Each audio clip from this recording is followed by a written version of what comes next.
One of the top questions almost every realtor will get asked is how much does it cost to actually buy a home?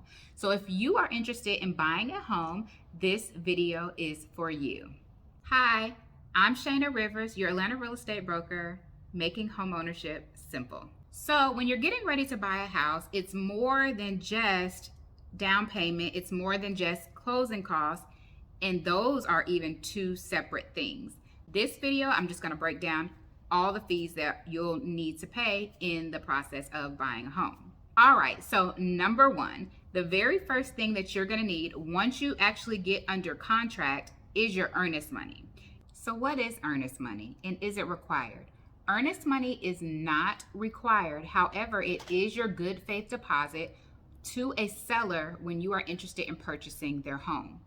That money is held typically by the escrow agent or the closing attorney and is credited back to you if everything goes smoothly within that contract. It's given back to you or credited back in the form of, basically it's credited back to you on closing day. Earnest money can be negotiated within each contract. The typical earnest money number, you're looking at about 1%, and it can go higher than the sales price of the home. The very next thing that you will more than likely be paying for is a home inspection. And a home inspection is where you hire somebody, a third-party vendor, it could be a person of your choice, to come out and inspect your home for you. Those prices can vary. I've seen them from $250 on up, depending on the size of your home, depending on the certifications of the inspector. Are they doing anything extra? Are they checking for mold? Are they checking for radon? The next amount is going to be your appraisal for your home. Now, this is not a service that you get to select or you can go interview people for. This is something that is third party, that is scheduled and ordered by your lender. So the lender is responsible for putting out a request, but they are going to get payment from you. At the beginning, they go ahead and get a payment option from you up front for that appraisal because they know it's going to happen anyway. And it's just when they order it so that that third party vendor can be paid. Again, these are costs that can change depending on the season, depending on the home, depending on so many different factors. But typically they're between, I want to say $600, $700. So let's go with about $600. Next, you'll have your down payment. Your down payment is the difference from the amount of your loan that you're actually getting financed. So let's just say you're getting your loan at a 96.5%, which is a very popular loan type through FHA, which is a 3.5% down option loan.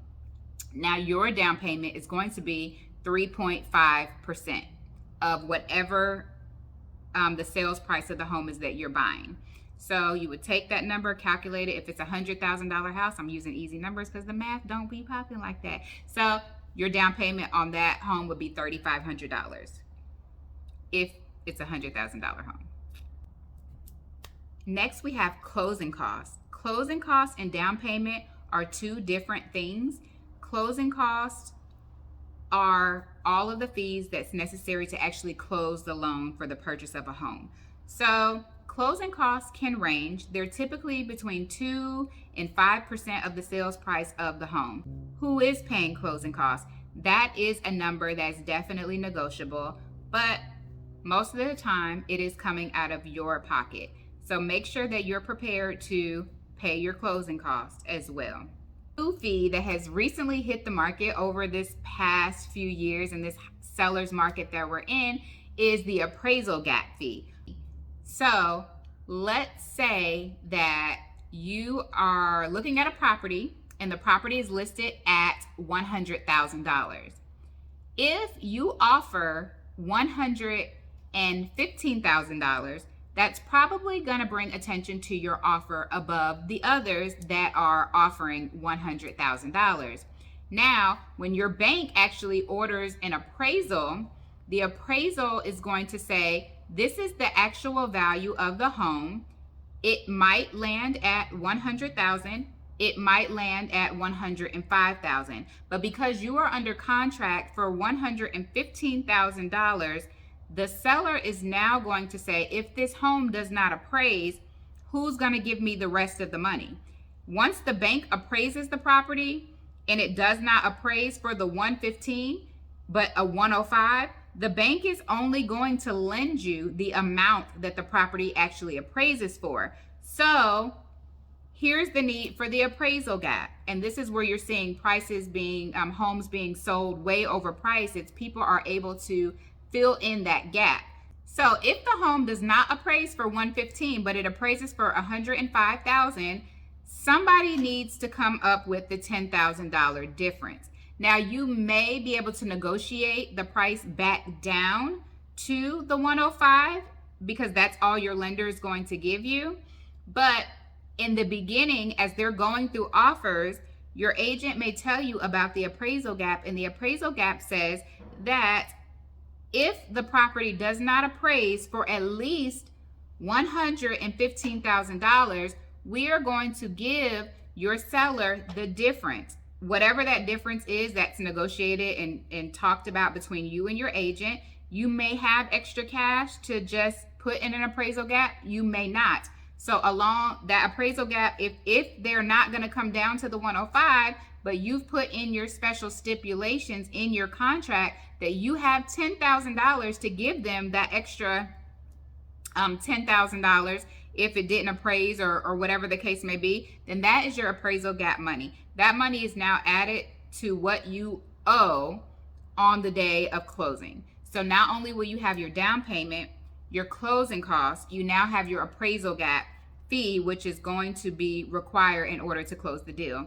And if everybody has agreed to close at the $115,000, because we know your bank is only going to give you 105. So it's your responsibility to pay your down payment, your closing costs, and then your appraisal fee, your appraisal gap fee. Let's not get it confused. Those are the basic fees that every buyer is paying right now.